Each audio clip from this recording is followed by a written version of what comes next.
Itu palsu. Biar jenderal 100 bintang. Kalau kafir kau ke neraka. Tidak ada urusan. Kepenuhan Roh Kudus. Roh Kudus. Lapor lagi Roh Kudus. Lapor Yahya Waloni bilang Roh Kudus. Lapor. Dongeng tambah tahyul sama dengan omong.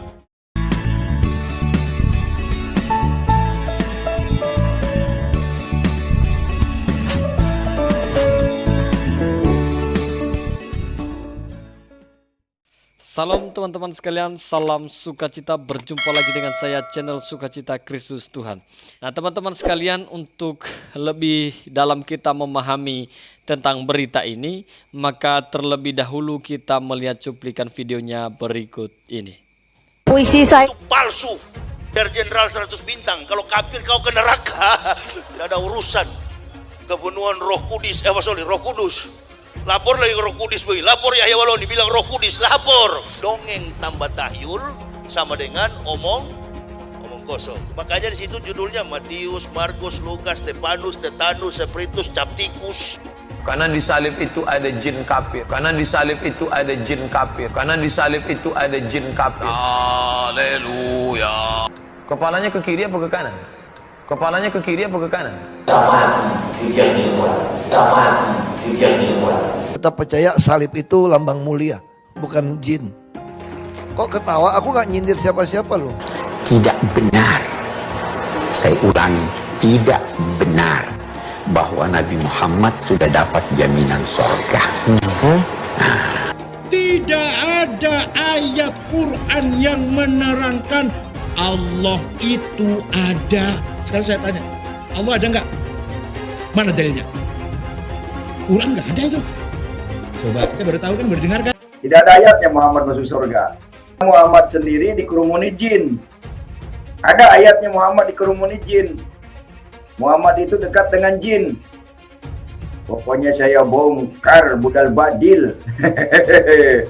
Kitab karangan manusia, kitab dongeng Arab kita bongkar. Ayo nyadar bangsa Indonesia. Nyadar ya, tidak ada apa-apanya Muhammad bin Abdullah itu. Katanya Muhammad itu utusan Allah. Tapi kenapa tidak satupun wahyu yang turun kepada Muhammad? Jelas ya ayatnya. Muhammad ini dekat dengan jin. Pancasila Soekarno, ketuhanan ada di pantat. Anak Tuhan dari mana? Kalau Yesus anak Tuhan, bidangnya siapa? Besok di seluruh wilayah Indonesia kami katakan dan Lengserkan Jokodok. Takbir. Siap serbu istana. Siap serbu istana. Siap ambil alih kekuasaan. Takbir. Bunuh semua pendeta yang terlibat. Takbir. Berani bunuh pendeta-pendeta radikal. Berani habisi Kristen radikal. Takbir. Saya nggak pernah mundur untuk kebenaran, keadilan, kejujuran, dan peri kemanusiaan. Gue nggak pernah mundur. Dan gue nggak pernah takut juga sama lu. Siapapun yang rasis, gue akan hadapin. Gue bilang. Karena rasis itu tidak berperi kemanusiaan. Sama saya ditanya dulu kan, kamu nyesel nggak statement kamu di Pulau Seribu sehingga masih masuk penjara? Tidak pernah nyesel. Karena saya mengatakan kebenaran. Sejarah asal-usul Kementerian Agama. Ada yang bilang di salah satu staf, loh, nggak bisa. Kementerian Agama ini kan hadiah negara untuk umat Islam. Karena waktu itu perdebatannya bergeser bahwa kementerian ini harus menjadi kementerian semua agama, melindungi semua umat beragama. Ada yang tidak setuju. Kementerian ini harus Kementerian Agama Islam. Karena Kementerian Agama itu adalah hadiah negara untuk umat Islam. Saya bantah, bukan. Kementerian Agama itu hadiah negara untuk NU, bukan untuk umat Islam secara umum, spesifik untuk NU. Nah, jadi wajar kalau sekarang NU itu memanfaatkan banyak peluang yang ada di Kementerian Agama, hadiahnya untuk NU. Kenapa begitu? Kementerian Agama itu muncul karena pencoretan 7 kata dalam Piagam Jakarta. Kemudian lahir Kementerian Agama karena itu. Nah, ada lagi yang protes loh, tapi kenapa itu kok mengafirmasi juga Kristen, Katolik, Hindu, Buddha? Saya bilang, NU itu banyak besar. NU itu banyak umatnya, jamaahnya banyak dan besar secara fisik badannya. Dan orang yang besar itu selalu cenderung melindungi yang lemah, melindungi yang kecil. Dan itu sifat NU. NU itu di mana-mana, itu pengen melindungi yang kecil. Jadi kalau sekarang Kementerian Agama menjadi kementerian semua agama, itu bukan menghilangkan ke-NU-annya, tapi justru menegaskan ke NU-annya. NU itu terkenal paling toleran, NU terkenal paling moderat. Saya kira ini background gitu ya, kira-kira menjadi background landasan gitulah cara berpikir kami di Kementerian Agama yang insya Allah sudah hampir seragam. Sudah hampir seragam, meskipun masih ada 1-2 ya, biasa itu, karena kita mengelola organisasi yang besar. Ngawali dengan merespon apa yang disampaikan Pak Mahfud MD, dari kata-kata Pak Mahfud MD, dari awal sampai akhir, kita menangkap bahwa betul, seolah-olah ada darurat radikal. Dan kita kan tahu sama-sama bahwa kata yang paling ngetop dalam pemerintahan Pak Jokowi salah satunya adalah radikalisme. Dan kita tahu siapa sasarannya. Dari tadi beliau berkata sasarannya bukan umat Islam, bukan umat Islam, bukan umat. Terus yang ditangkap-tangkepin itu siapa? Framingnya baru diangkat berapa hari langsung berkata akan mengawasi masjid-masjid yang terpapar radikal. Dan Menteri Agama juga menguatkan gitu loh. Menguatkan apa? Akan melihat dan akan mengawasi ustadz-ustadz yang terpapar radikal begitu. Keluar itu berita 20 daftar ulama penyebar hoaks terpapar radikalisme. Di situs itu ditulis 20 ustadz penebar faham Islam radikalisme _ Wahabisme. 1 Abdul Somad, 2 seterusnya 12 Haikal Hasan. Inilah penebar benih teror di Indonesia. Ternyata sekarang udah dihapus, tapi selama setahun lebih tidak dihapus. Tapi kemarin sudah hilang saya lihat. Ini biar tahu semuanya dulu dari mana kata-kata ustadz radikal, masjid radikal. Dikutip oleh situs yang bernama Melek Politik, ditambahin judulnya dengan lebih horor. Lalu kemudian ditambah lagi bersama dakwah.com, bersama lagi islamnews.com, dan semua mengutip dengan tambahan-tambahan judul yang serem. Ya. Bahkan saya kutip seremnya itu adalah misalnya berikut 20 nama penebar paham Islam radikal dan Wahabisme. Dan itu terus dan itu ditelan mentah-mentah oleh kementerian. Label ustadz radikal tuh nempel terus sampai dengan sekarang. Dan ini sangat merugikan, merugikan nama, merugikan pekerjaan, ya, merugikan semua. Saya tidak akan pernah bisa memuji Pak Jokowi karena beliau janjinya pada waktu kampanye 7%, tapi kenyataannya 5%. Yang mau dipuji yang di mana? Jadi mohon maaf, kita nggak akan pernah bisa memuji keterbelakangan soal itu. Dan izinkan saya menyampaikan apa yang disampaikan Pak Mahfud. Fokus di situ gitu loh. Fokuslah kepada ekonomi. Sekarang ini yang berantakan tuh ekonomi dan ketidakadilan. Kita merasakan itu. Buka dong lapangan kerja. Stop hutang luar negeri. Saya hanya bisa mengatakan ada yang nggak peduli.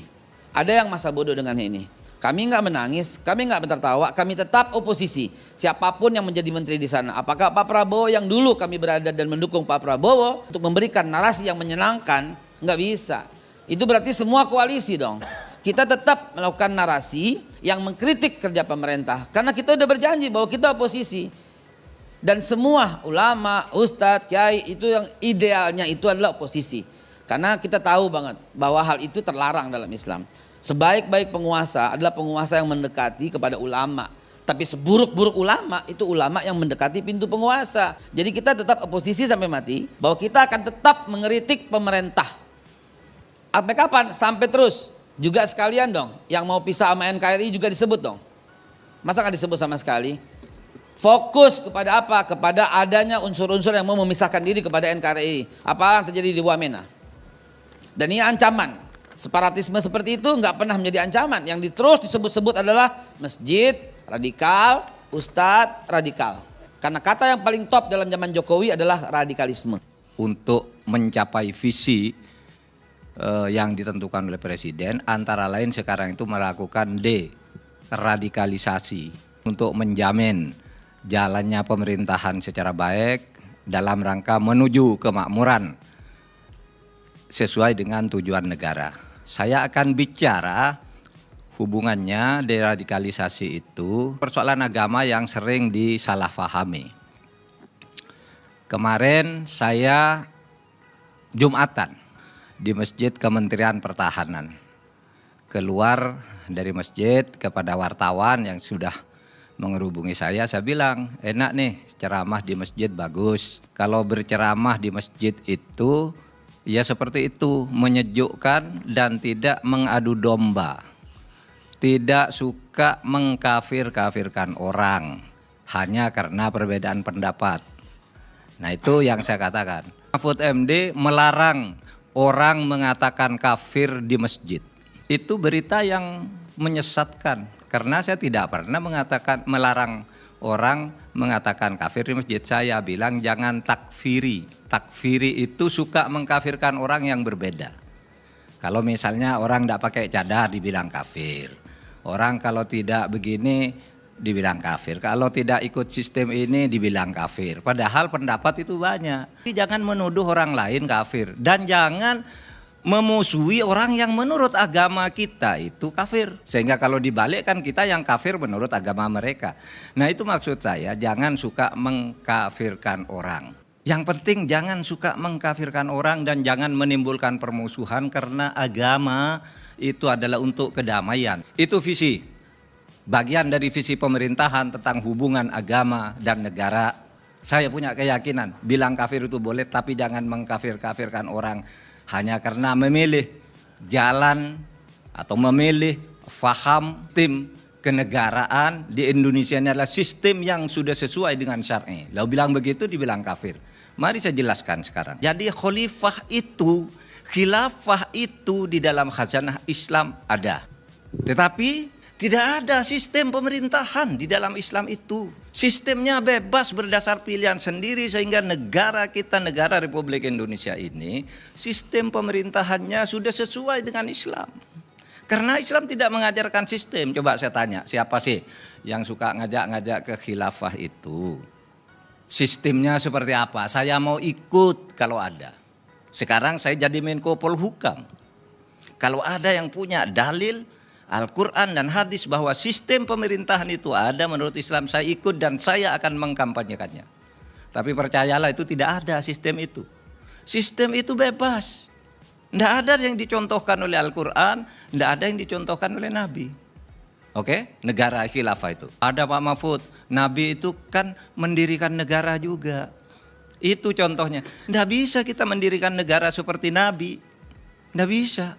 Karena sekarang tidak ada Nabi lagi, coba. Legislatif, eksekutif, yudikatif itu ada di tangan Nabi. Nabi pegang legislatif, eksekutif, yudikatif. Apakah kita akan ikut negara seperti itu? Pasti dilarang oleh Nabi juga, karena tidak ada Nabi. Di zaman sesudah tidak ada Nabi, macam-macam. Ada yang pakai pemilu pemerintahnya, ada yang sistem presiden, sistem parlementer. Beda-beda dan itu benar semua. Tidak yang salah. Oleh sebab itu jangan nyalah-nyalahkan bahwa wah yang di Indonesia itu kafir, tidak ikut, saya tidak bisa. Kalau ada, datang ke saya atau saya diundang, bertaruh kalau ketemu, ada. Itu sudah benar, tidak ada yang bertentangan dengan syariah. Oleh sebab itu jangan mengkafir-kafirkan orang. Hanya karena berbeda pilihan cara bernegara. Bukan lalu sistemnya harus ini, harus, tidak ada itu. Kalau ada saya mau ikut, karena saya orang Islam wajib kalau memang ada menurut Quran dan Sunnah. Ada 57 negara Islam yang sistem pemerintahannya, khilafahnya beda-beda. Itu organisasi konferensi negara-negara Islam. Itu sistem pemerintahnya beda-beda. Dan tidak ada yang mengatakan yang satu kafir, satu tidak. Kenapa kita kok ada gerakan di sini kafir?